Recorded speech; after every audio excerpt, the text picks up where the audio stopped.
जी अस्सलाम वालेकुम वरहमतुल्लाहि वबरकातुहू। जनाब अज माशाल्लाह ब्लैक बीतल माशाल्लाह अमृतसरी पठ लियांदी ने फुल ब्लैक बीतल है बिरा और माशाल्लाह खूबसूरत चीज़ ने। पहले सूए दे विच माशाल्लाह तोता फेस च ने, वाइट अख दे विच ने, झालर खूबसूरत और क्वालिटी वाइज नंबर 1 ने बिरा। जड़ा आखे ना भी फौजी भाई शौक रखना तो शौक पूरा नहीं करती, यह चीज़ शौकली ने बिल्कुल तैयार ही ने।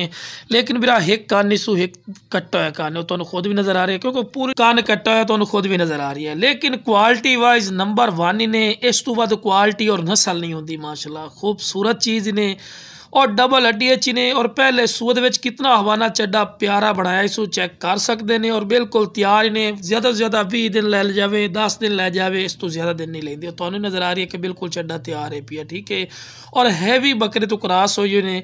और जिस रेट तो इंशाल्लाह तुम्हें मिलेगी ना, इंशाल्लाह उतने रेट दे विच माशाल्लाह पेट च बच्चे भी लई खलोती ते लो बिरा टोर फिर के भी खा रहे हैं कि सेहतमंद और माशाल्लाह एक्टिव भी ने। तो जिस बिरा चाहिए जनाब स्क्रीन ते नंबर चलता पे इस ते रब्ता करके मुनासिब कीमत लै सकते।